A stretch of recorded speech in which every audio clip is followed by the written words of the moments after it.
Today I'm going to take you on a journey through time, to an era where love was built in silences, where dignity was born from adversity, and where a young woman discovered that even substitutions can turn into extraordinary destinies.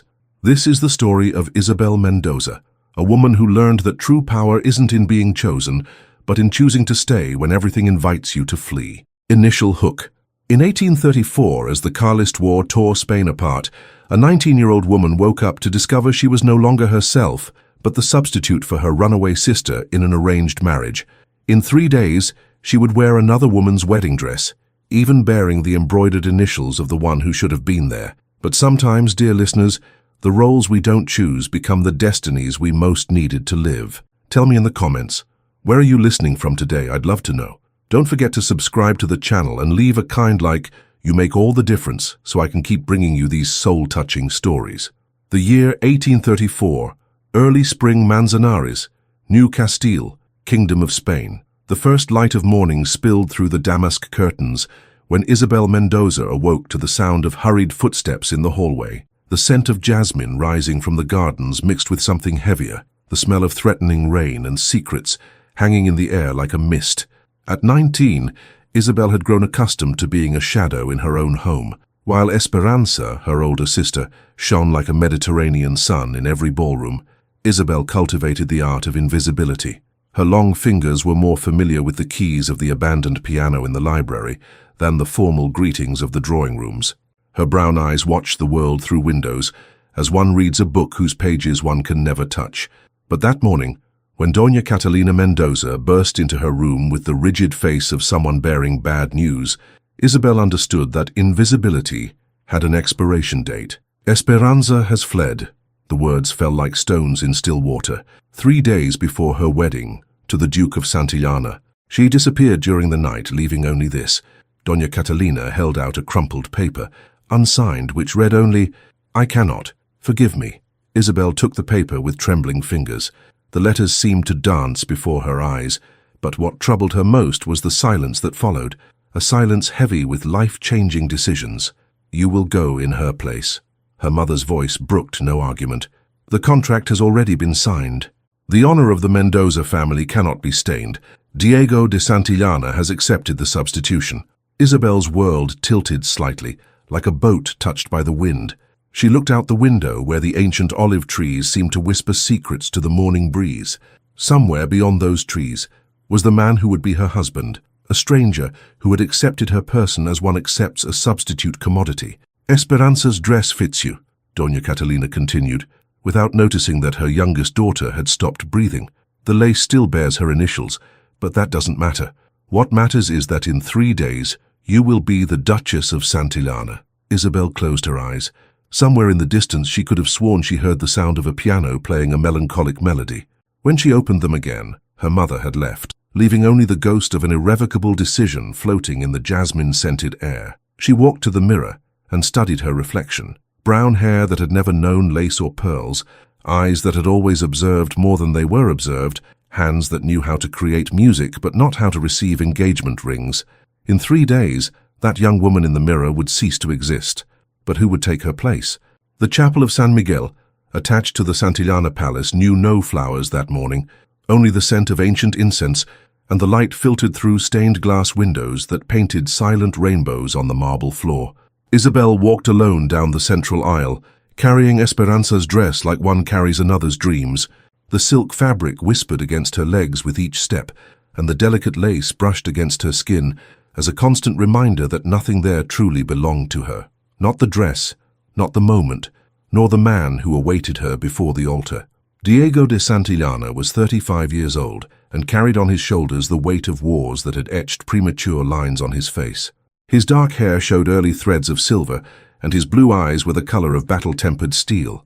When Isabel approached, he did not smile, did not extend a hand, but simply watched her with the same expression one uses to observe an official document being handed over. Beside him, an 8-year-old girl watched them with a disturbing seriousness. Carmen de Santillana had her father's eyes and the pallor of one who had grown up among grieving adults. Her blonde hair was tied in meticulous braids, and her navy blue dress looked like a small suit of armor against the world. Father Tomas, a man with a grey beard and kind eyes, conducted the ceremony with respectful efficiency. His words echoed in the empty chapel like prayers spoken in a foreign language. Isabel repeated the vows without truly understanding what they meant, her voice a whisper that was lost among the ancient columns. When Diego slid the ring onto her finger, Isabel felt the cold metal like a chain binding her to an unknown future. Her hands trembled slightly, but he did not seem to notice. "By the power vested in me," Father Tomas's voice floated like incense, "I declare you husband and wife." There was no kiss. Diego bowed his head slightly toward her, a greeting that could have been directed at any lady of his court. Then he turned and walked toward the exit, without offering his arm to his new wife. Isabel stood alone before the altar for a moment that seemed eternal. Carmen watched her with those tremendously serious eyes, and Father Tomas arranged his liturgical objects with excessive care, as if to give her time to understand what had just happened. When she finally left the chapel, the afternoon sun greeted her with a golden cruelty. The palace courtyard stretched before her like an unknown territory, and Isabel understood that she had crossed a border from which there was no return. Her life no longer belonged to her. It was now the property of a man who treated her as a solution to an administrative problem. But could a substitute one day become irreplaceable? The chambers Isabel received were in the north wing of the palace, where sunlight arrived, filtered and melancholic. The room was spacious but cold, decorated with heavy oak furniture that seemed to hold secrets in its locked drawers. A four-poster bed dominated the space, adorned with brocade quilts that smelled of old lavender and loneliness. On her first morning as Duchess, Isabel awoke to the sound of discreet footsteps in the hallway. A maid had left a tray with hot chocolate on the small table by the window, but had already disappeared by the time Isabel approached. It was as if the palace was inhabited by efficient ghosts who attended to her needs without ever becoming visible. Sor Remedios, the housekeeper, appeared in the middle of the morning. She was a middle-aged woman, with eyes that seemed to catalogue every movement, every breath, every unspoken thought. She wore a severe black dress and carried a bunch of keys that jingled softly as she walked. "Does Your Excellency," the word sounded strange when addressed to Isabel, "wish me to guide you through the palace routines?" Isabel nodded, still unaccustomed to the sound of her own voice echoing in the tall corridors. Sor Remedios led her through a series of grand halls, dusty libraries and corridors that seemed to stretch infinitely. Each room carried the weight of untold stories, of lives that had passed through like shadows, leaving only the echo of their footsteps. "The Duke usually works in his offices late," Sor Remedios explained with the precision of one reciting a manual. "He rarely dines in the main hall. Miss Carmen has her meals in the small blue parlor, where she also has her lessons with Professor Mendez." Isabel absorbed every piece of information, like one assembling a puzzle of a new life. Diego was a distant figure who inhabited other corners of the palace, appearing only as a male presence whose footsteps she occasionally heard echoing on the marble corridors. Carmen was a small silhouette that appeared at the edges of her vision, always observing, always serious, always holding thoughts that seemed too big for an 8-year-old. It was in the library that Isabel found the first fragment of herself in that place. A grand piano rested near the tall windows, its keys yellowed by time but still capable of producing melodies. When her fingers touched the first notes of a lullaby she had learned in childhood, the sound seemed to awaken the room from a long sleep. "You know how to play?" Isabel turned to find Carmen standing at the library entrance, her blue eyes fixed on Isabel's hands on the keys. "A little," Isabel admitted, her first words addressed to her husband's daughter. Carmen approached slowly like a cautious cat. She was dressed in navy blue again, and Isabel noticed that all her clothes seemed to follow the same somber palette. "My mother played too." The words came out so quietly that Isabel almost didn't hear them. "Before she died." The silence that followed was full of unspoken understandings. Isabel did not ask about the dead mother, and Carmen offered no more information. But something was established between them in that moment, a fragile bridge built on musical notes and shared losses. Perhaps in that palace of silences, two lonely souls could learn to make music together. 3 weeks after the wedding, Isabel discovered that there were parts of the palace that remained locked. An entire wing on the second floor was kept in perpetual gloom, its doors sealed like tombs of memories that someone had decided to bury alive. It was Carmen who inadvertently revealed the mystery. During one of the times she was watching Isabel play the piano, the girl let slip a seemingly innocent observation. "My mother's rooms are up there. Father locked everything after she went to heaven." Isabel followed the child's gaze to the second-floor windows, where heavy curtains blocked any sign of life. Curiosity, that dangerous companion of lonely hearts, began to grow in her chest like a plant seeking light. Days later, when Sor Remedios was absent to supervise the laundry and Carmen was absorbed in her lessons, Isabel silently climbed the staircase leading to the forbidden wing. Her hands trembled when she touched the first doorknob, but the door gave way with a resigned sigh. The room that was revealed before her was a sanctuary preserved in time. Furniture covered by white sheets looked like motionless ghosts awaiting their owner's return. The air smelled of dried roses and melancholy, as if the very walls had absorbed the sadness of those who had lived there. Isabel carefully removed the sheet that covered a carved wooden desk. On it, a miniature portrait showed a young woman of ethereal beauty, with golden hair like Carmen's and eyes that held an indefinable sadness. She wore an ivory-colored outfit that highlighted her pallor, and on her lips was a smile that seemed to hold painful secrets. Soledad de Santillana, the first Duchess, Carmen's mother, the woman whose ghost inhabited every corridor of that palace. In a half-open drawer, Isabel found fragments of letters. Some were just ashes, the remains of a bonfire that someone had lit to burn words that were too painful to be preserved. But one had escaped the flames, and in it she recognized the male handwriting she had seen in official documents. "My dear Soledad, your delicacy haunts me as much as it protects me. In this world of war and brutality, your presence is the only garden that blooms in my soul. If I could, I would build walls around you so that no shadow would touch your light." The letter ended abruptly, as if the words had become too heavy to be written. Isabel held it with trembling fingers, understanding that she was touching fragments of a love that death had interrupted, but not destroyed. When she was about to leave, she heard footsteps in the hallway. Quickly she put the sheet back over the desk and headed for the door, but was intercepted by Carmen, who watched her with those tremendously serious eyes. "You found my mother's rooms." It wasn't a question. Isabel nodded, ready to be reprimanded, but Carmen simply held something out to her. It was a small porcelain doll with golden hair, but whose face had been carefully erased. "She was my mother's when she was little. Could you paint a new face for her?" In a child's gesture, Isabel understood that some voids can only be filled by those who learn to create beauty where before there was only absence. October brought with it the cold winds that came down from the mountains and an epidemic of scarlet fever that terrorized the entire Manzanares region. Noble families isolated themselves on their properties, and the Santillana Palace closed itself off like a fortress against the disease that reaped lives with democratic cruelty. It was on a grey morning, when the rain drummed insistently against the windows, that Isabel found Carmen trembling in her bed, her cheeks burning with fever and her eyes shining with the silent danger of the illness. Sor Remedios wanted to call a doctor from the capital, but the roads were blocked by the rain and fears of contagion. Diego passed by his daughter's room only once, observed the child with an indecipherable expression, and left without saying a word, as if the proximity of death were a territory he no longer dared to tread.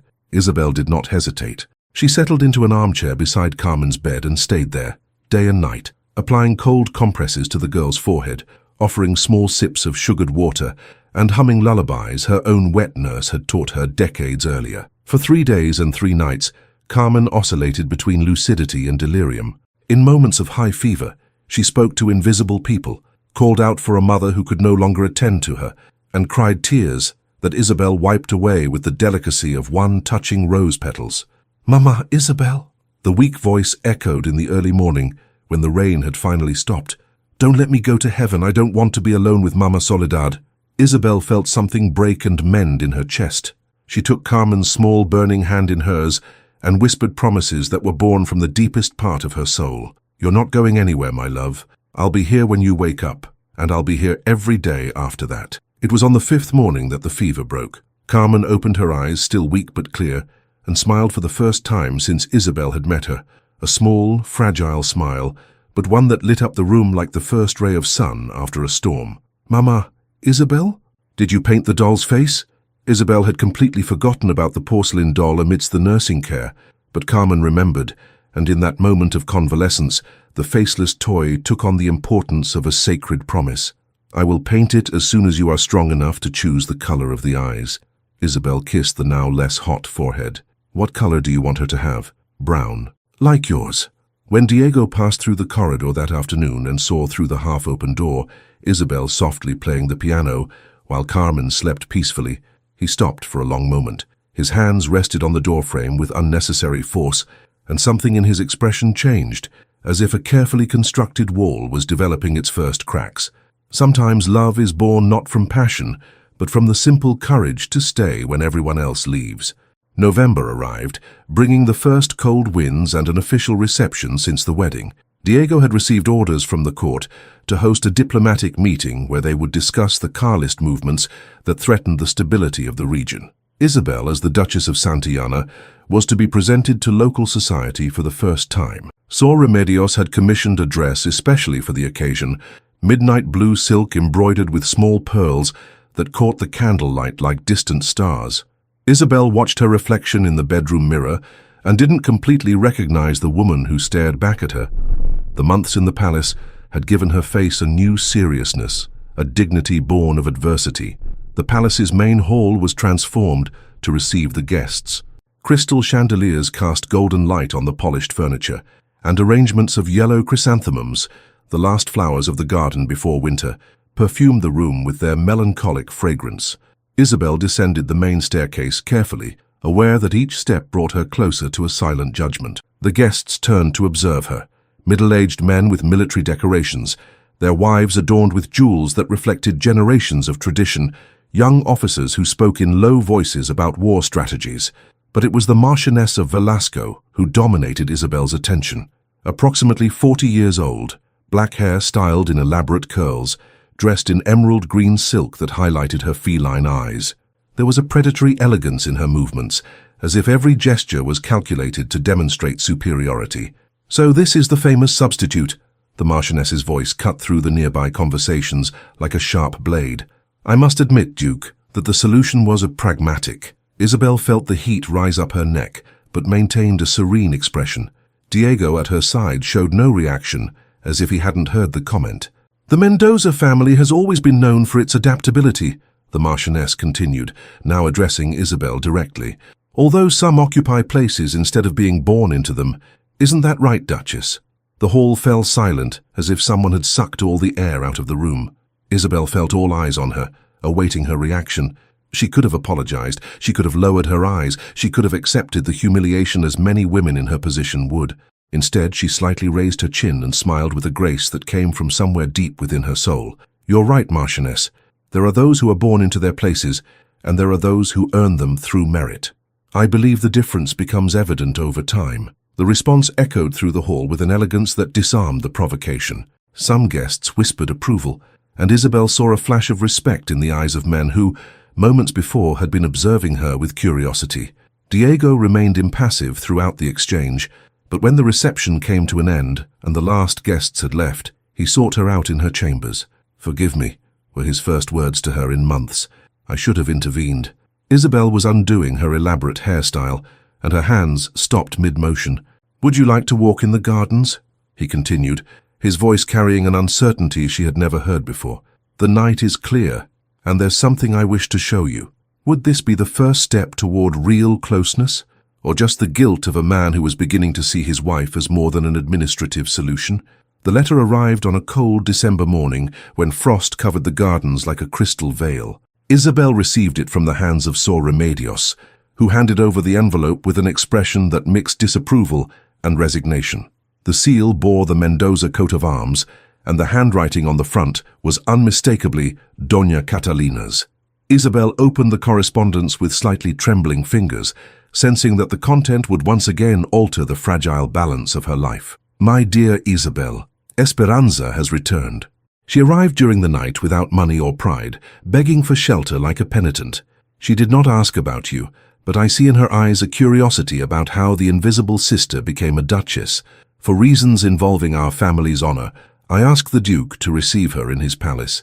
Certain rumors about her activities during these months need to be clarified away from the curious ears of local society. I hope you understand the delicacy of the situation. Your mother, Catalina Mendoza." Isabel read the letter 3 times before fully understanding its implications. Esperanza had returned. The sister who had fled on the eve of the wedding, leaving Isabel to deal with the consequences of her absence, was now asking for shelter in the home that should have been hers.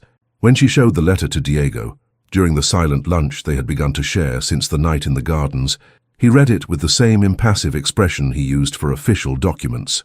"We will receive your sister," was his only response. "We will set her up in the East Wing under discreet supervision." Supervision? Isabel couldn't hide her surprise. Diego carefully folded the letter before answering. "There are rumors that some families in the region have maintained correspondence with Carlist sympathizers. It is wise to be cautious." The word Carlists fell on the table like a stone thrown into calm waters. Isabel knew, as all of Spain knew, that supporting Don Carlos against Queen Isabel II was considered treason if Esperanza had gotten involved with such elements. 3 days later, a modest carriage stopped before the doors of the Santillana Palace. Isabel watched from her chamber window as a female figure slowly descended, covered by a dark cloak that concealed her features, but she would recognize that straight and proud posture anywhere in the world. Isabel Mendoza had returned, bringing with her not only the past that Isabel had tried to leave behind, but also questions that could jeopardize everything she had built in those months of silence and patience. When Carmen learned of the visitor's arrival, she asked the question Isabel didn't know how to answer. "Who is the lady who arrived, Mama Isabel? Why did Papa talk to the guards about her?" She's someone who has been away for a long time." Isabel kissed the girl's forehead. "But she's just a visitor. She will leave soon." Carmen studied her with those eyes that seemed to understand more than they should. "Are you afraid of her? How to explain to a child that sometimes we don't fear the people who can hurt us, but those who can reveal who we were before we discovered who we could become?" The meeting took place in the library, in that space where Isabel had discovered her first real connection to the palace. It was a grey January morning, and the light filtered through the tall windows created dramatic shadows among the ancient bookshelves. Esperanza was sitting in the green velvet armchair by the fireplace, where small flames fought against the winter cold. She was still beautiful, but a beauty marked by months of uncertainty. Her golden hair had lost the sunny shine that Isabel remembered, and there were new lines around her blue eyes. Lines that spoke of sleepless nights and choices that cost more than one was willing to pay. "Isabel." Esperanza looked up when her sister entered. "Or should I say, Your Excellency?" There was irony in her voice, but also something more complex, a mixture of resentment and genuine curiosity.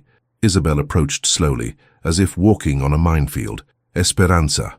The word came out softer than she had planned. "How are you?" "Alive," the answer came with a bitter smile, which, considering the circumstances of the last few months, is more than many can say. Isabel sat in the opposite armchair, maintaining the same physical distance between them that had always marked their relationship. Esperanza was always the sun around which the family orbited. Isabel, the moon that only reflected borrowed light.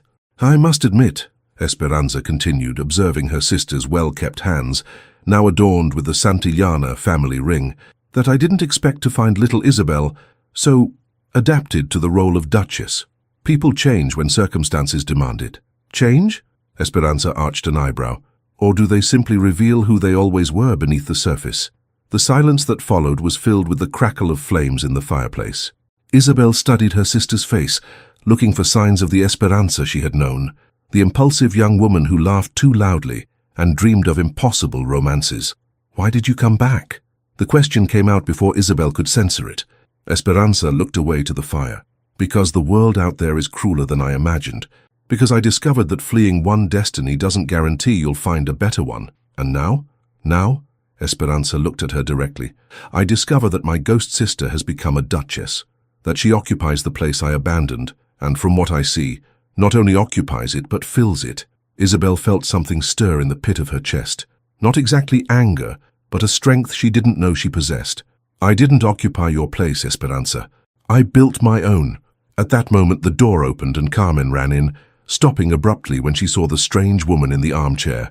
The girl looked from Esperanza to Isabel, her eyes narrowing with a child's instinctive distrust. "Mama Isabel, who is she?"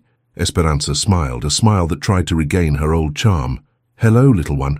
I'm Esperanza, the Duchess's sister." Carmen took a step back, instinctively moving closer to Isabel. "Are you leaving soon?" The child's question fell like an axe in the room. Esperanza laughed, but the sound lacked genuine joy.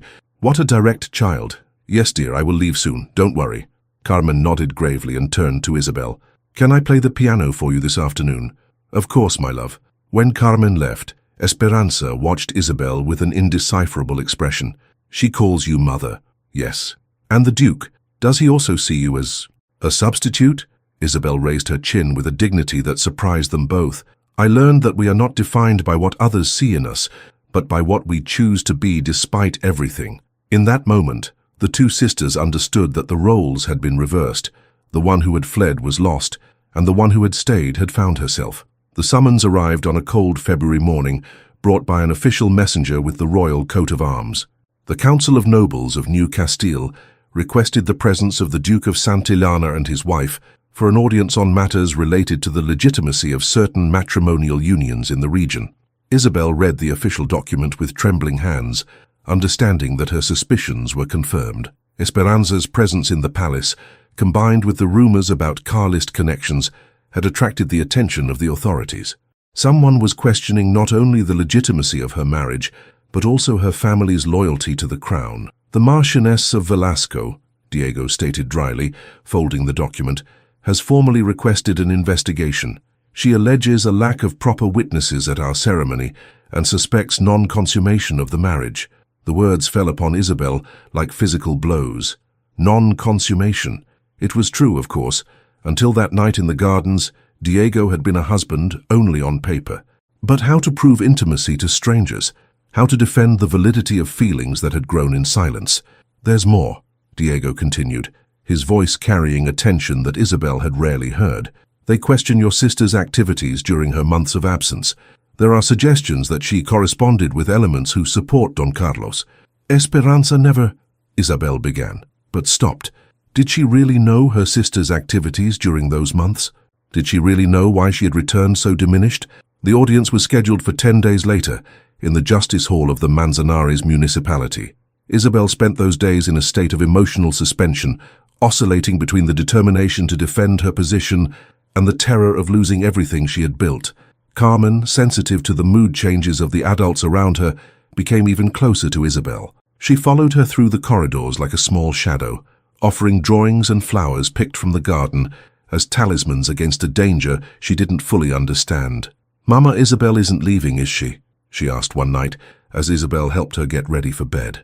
"I don't intend to leave, my love." Isabel kissed the girl's forehead, making a promise she hoped she could keep. On the day of the audience, Isabel wore the same midnight blue dress from the first reception. She looked at herself in the mirror and saw a woman who had learned to wear dignity like armor. She was no longer the invisible young woman who had married out of obligation. She was someone who had discovered her own strength through silent love and daily resistance. The Justice Hall was full when they arrived. Isabel recognized familiar faces from the local nobility, all watching with ill-disguised curiosity.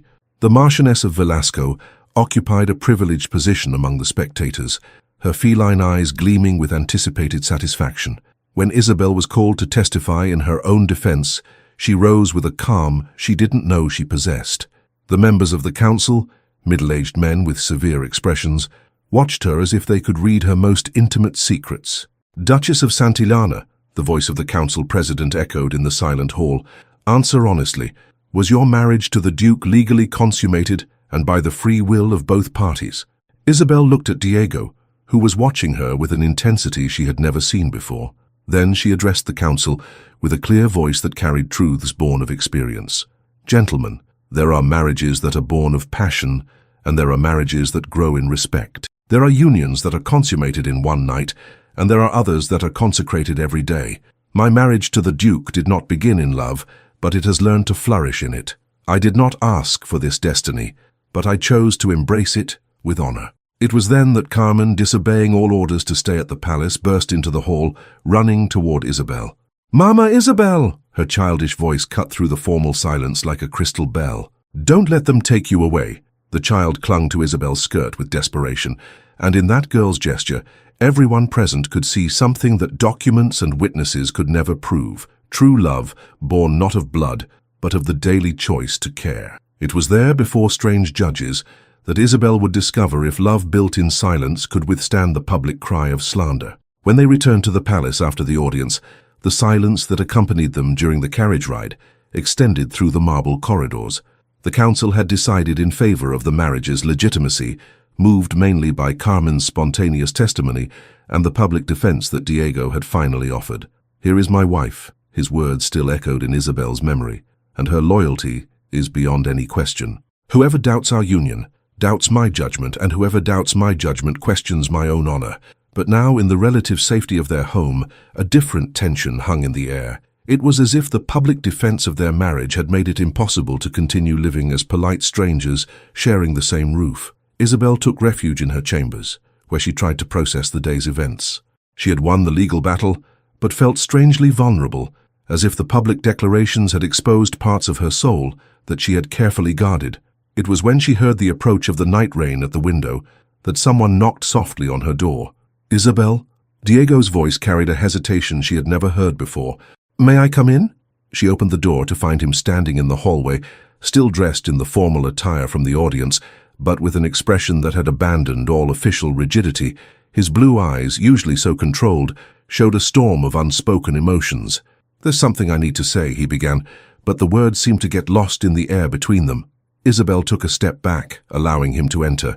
The room, lit only by candles and the crackling fireplace, took on an intimacy that had never existed between them.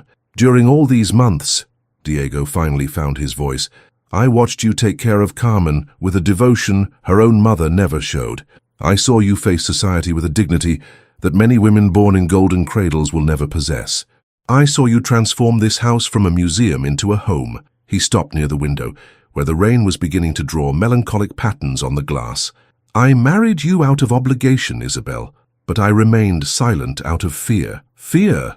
The word came out as a whisper. "Fear that if I allowed you to know how I had learned to admire you, I would be betraying Soledad's memory. Fear that I was using your kindness to heal wounds I believed were incurable." Diego turned to face her, and Isabel saw in his eyes a vulnerability that had been carefully hidden for months. "But today, when I almost lost you to the slanders of others, I understood something fundamental.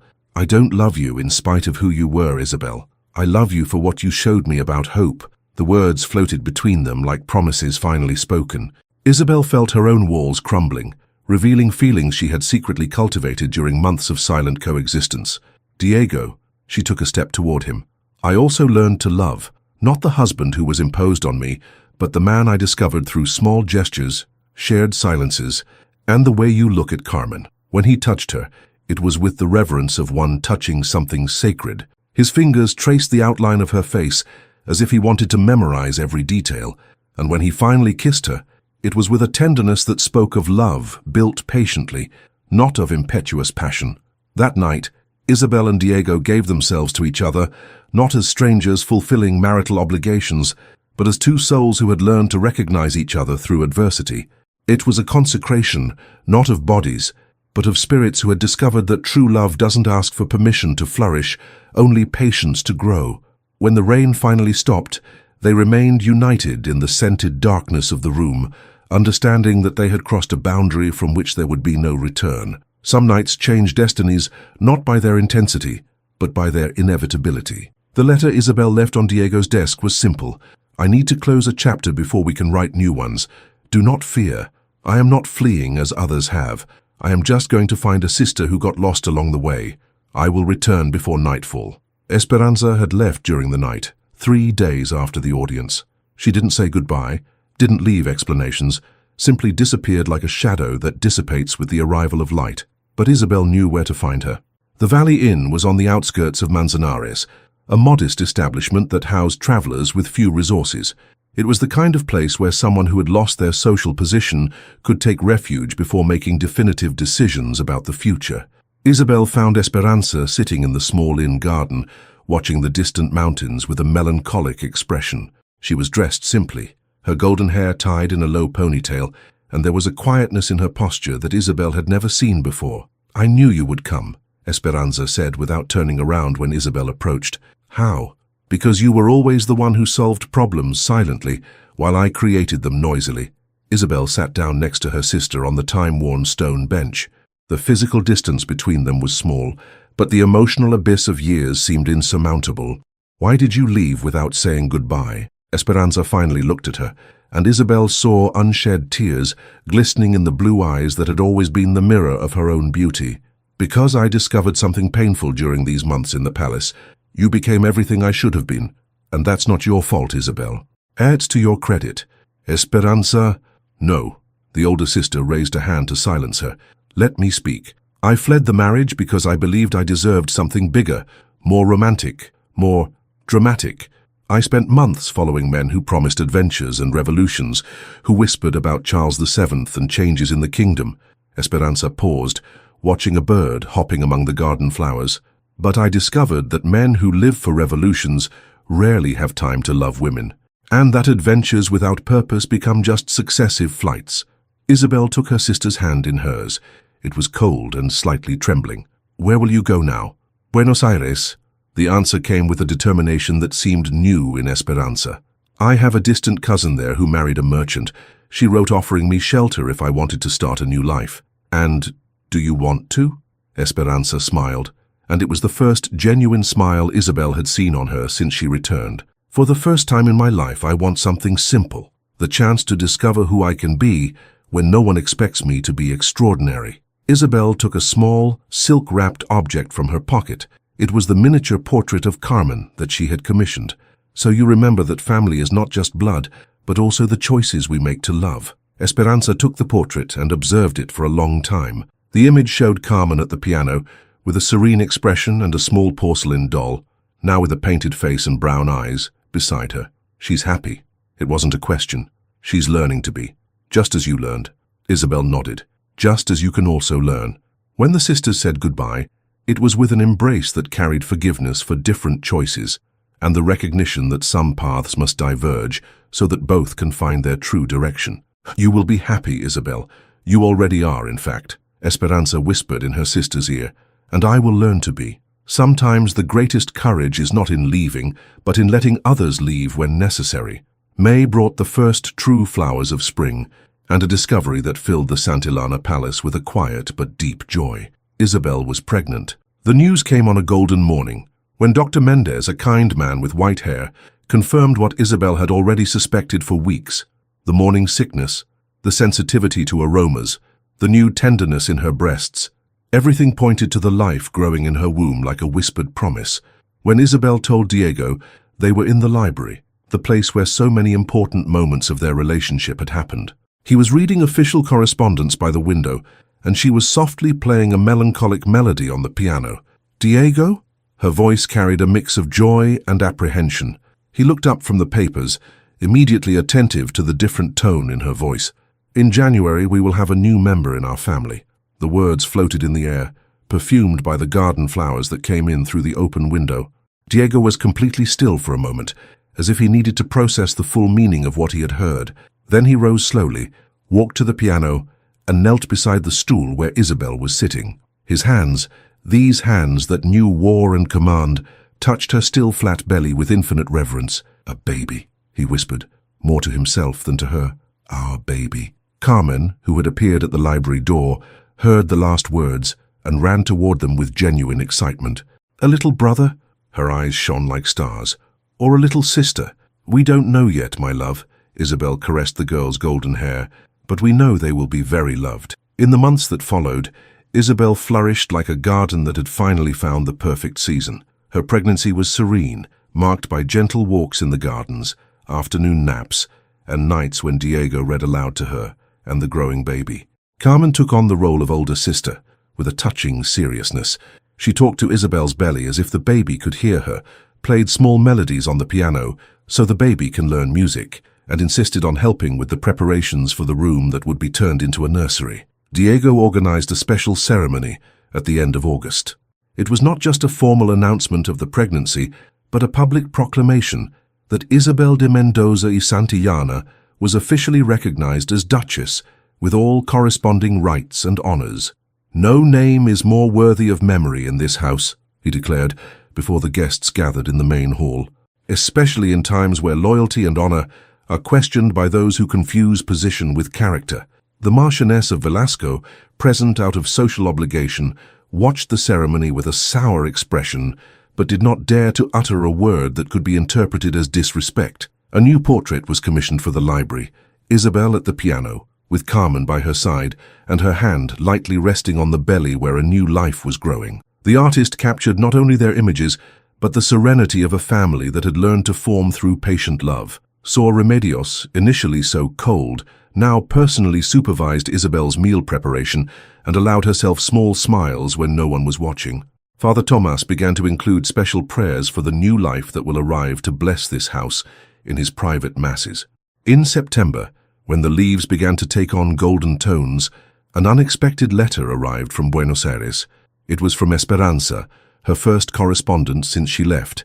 To the one who learned to build when I chose to destroy, I heard through Mama Catalina's letters about the baby you are expecting. I send my joy across the ocean and the certainty that this child will be born surrounded by the love I never knew how to offer. I am well, Isabel. I am learning to be happy in simplicity. A hug for Carmen and my congratulations to the Duke for having discovered the treasure that was always before him. Sometimes blessings arrive not when we deserve them, but when we finally have the courage to believe that we are worthy of them. January 1835 arrived with rare snow and the certainty that the baby would be born at any moment. Isabel had spent the last days of December feeling the first contractions, which came and went like gentle waves, preparing her for the approaching storm. It was a silent dawn when the pains intensified. Diego had insisted on sleeping in her chambers during those last weeks, in an armchair near the bed to be present when the time came.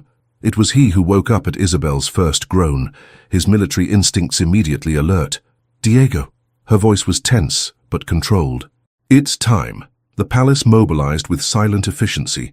Sor Remedios appeared like a general organizing a campaign, directing maids and preparing everything that would be needed. Dr. Mendez had arrived the day before and was staying in a nearby suite, ready to answer the first call. Carmen, initially curious and anxious to help, was gently led to Sor Remedios's chambers when the contractions became more intense. "Why can't I stay with Mama Isabel?" she protested, her blue eyes glistening with unshed tears. "Because," Sor Remedios comforted her with a tenderness she rarely showed, "there are times when women need to be very brave, and you can help by being brave too, by waiting with patience."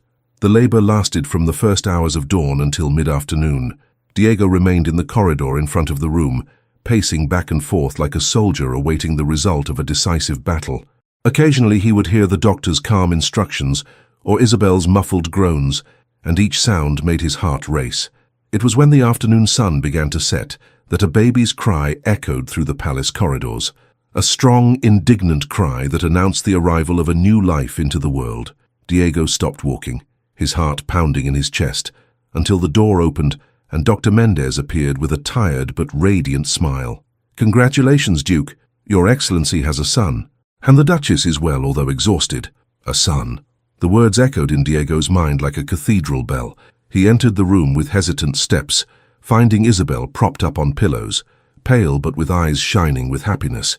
In her arms, a small bundle of white linen made soft and occasional sounds. "Alejandro," Isabel whispered when Diego approached, "like your grandfather." Diego carefully sat on the edge of the bed and looked at his son for the first time. The baby had dark hair like his, but when he briefly opened his eyes, Diego saw the warm brown that was Isabel's mark. "He's perfect," he whispered, touching one of the small hands that instinctively closed around his finger. Like his mother. Carmen, finally allowed to enter, approached the bed with religious reverence. She observed her little brother for a long time before whispering, "He's very small. How are we going to teach piano to hands so small?" The laughter that echoed in the room was sweeter music than any melody Isabel had ever played. That night, when Alejandro was peacefully sleeping in his cradle, and Carmen had been persuaded to go to bed after countless promises that she could help take care of the baby the next day, Isabel and Diego stayed awake, watching their son and whispering about dreams and possible futures. "Almost a year ago," Isabel said softly, "I was just the forgotten sister who was used to fill an empty space. Today, I am the mother of your son, and—" She stopped, searching for the right words. "Today, you are the woman who taught me that some voids can only be filled by those who have the courage to stay when everyone else leaves," Diego completed, kissing her forehead. "And our son will be raised, knowing that true love does not come from where we expect, but from where we choose to cultivate it." Alejandro moved in the cradle, emitting a small, satisfied sigh, as if approving of the words that floated over him like whispered blessings. Some children are born as bridges between pasts that needed to be healed and futures that could finally be dreamed. 5 years later, March 1840, the garden of the Santillana Palace had been transformed into a small paradise where spring danced among carefully pruned rose bushes and lavender beds that perfumed the air with a delicate fragrance. Isabel walked along the stone paths, watching Alejandro, now a 4-year-old boy with rebellious hair and curious eyes, chase butterflies among the flowers. Carmen, at 13, had grown into a young woman of rare beauty, but it was her intelligence and kindness that drew the most attention. Her fingers had become skilled at the piano, and she and Isabel often played duets that echoed through the open windows, creating soundtracks for the palace's golden afternoons. "Mama Isabel," Alejandro ran toward her, his cheeks rosy with excitement. "I found a red ladybug. It has dots like the piano keys." Isabel knelt down to observe the small insect that Alejandro carefully held in his cupped hands. It was a simple moment, one of those that fill life with silent joy, but which she had learned to value as precious treasures. "It's very pretty, my love, but ladybugs need to fly free in the gardens. How about we let it go?" Alejandro nodded gravely and opened his hands. The ladybug remained motionless for a moment, as if deciding whether to trust the freedom offered, before flying toward the flower beds. "Can I play the piano now?" Alejandro asked, using the childish pronunciation that still marked some of his words. "Of course, Carmen is waiting to teach you the new music she learned." As they walked back to the palace, Isabel allowed herself a moment to reflect on the journey that had brought her there. Doña Catalina had died during a cholera epidemic 2 years earlier, leaving everything to Isabel in her will, a surprise that showed that, in the end, even seemingly hard hearts can recognize true worth. The Marchioness of Velasco had lost her influence after her secret correspondence with Carlist elements was discovered, the exact crime of which she had tried to accuse others. The irony did not go unnoticed by local society, which had learned to value character above position. Diego approached through the gardens, coming from the stables where he had been inspecting the new horses. At 40, he was more distinguished than ever, but there was a lightness in his movements that had not existed when Isabel met him. The Carlist War had finally come to an end, bringing relative peace to the region and allowing him to focus on being a husband and father instead of just a commander. "How are my loves?" he asked, kissing Isabel's forehead and ruffling Alejandro's hair. "Alejandro freed a ladybug, and now he wants to free music from the piano," Isabel replied with a smile. "A much nobler occupation than freeing kingdoms from unwanted kings," Diego observed, discreetly referring to the years of conflict that had finally been left behind. That night, after Alejandro had been put to bed with stories and lullabies, and Carmen had retired to her chambers with a new book, Isabel and Diego sat in the library where so many significant moments of their relationship had happened. Isabel was softly playing a melody she had composed during Alejandro's pregnancy, notes that spoke of hope growing amidst uncertainty. Diego read aloud passages from a book of poetry, creating a harmony between music and words that had become a sacred ritual of their evenings. "Sometimes," Isabel said, momentarily interrupting the music, "I think of the young woman I was when I arrived here. I feel as if she were another person in another life." "Not another person?" Diego closed the book and approached the piano. "The same person who finally found where to flourish." He sat down beside her on the stool, and their fingers intertwined over the keys, creating simple chords that harmonized with the melody Isabel was playing. "Do you know what moves me the most?" Isabel continued, her eyes fixed on their intertwined hands on the keys. "It's that Carmen and Alejandro are growing up in a home where love is not shouted, but whispered, where there is no drama or storms, just the constant music of people who have chosen to care for one another. From the garden, the night scent of jasmine that bloomed under the starlight wafted in. From somewhere distant, the sound of the wind in the ancient olive trees echoed, having witnessed generations of Santillanas, but never a happiness as silent and deep as the one that now inhabited those ancient stones. "This," Diego whispered, resting his forehead against hers, "is what I always wanted without knowing how to ask for it. A family built on patience, a home where each day is chosen, not just lived." Isabel closed her eyes, memorizing that moment. The weight of Diego's head against hers, the scent of lavender from the garden, the distant echo of Alejandro dreaming upstairs, the certainty that Carmen was safe in her chambers, writing in her diary about a young woman's dreams growing up surrounded by true love. When she opened her eyes again, She saw in the window the reflection of a woman who had learned that the most beautiful destiny is not the one we choose, but the one that chooses us, and that we have the courage to embrace completely. "Forever?" Diego asked, echoing a promise that had already been made in silence 1,000 times. "Forever," Isabel confirmed, and their voices joined the piano keys in a melody that spoke of love built note by note, day after day, choice after choice. Outside, the garden whispered secrets to the stars, and the Santillana Palace breathed with the serene rhythm of a house that had finally learned to be a home. Isabel Mendoza had discovered that true love does not ask, does not demand, does not shout. It simply stays, endures, and flourishes, like gardens that have found the perfect season to grow. Some stories end with grand gestures and dramatic words. Others, the most true ones, end with whispered music and the certainty that tomorrow will be just another day to choose to love.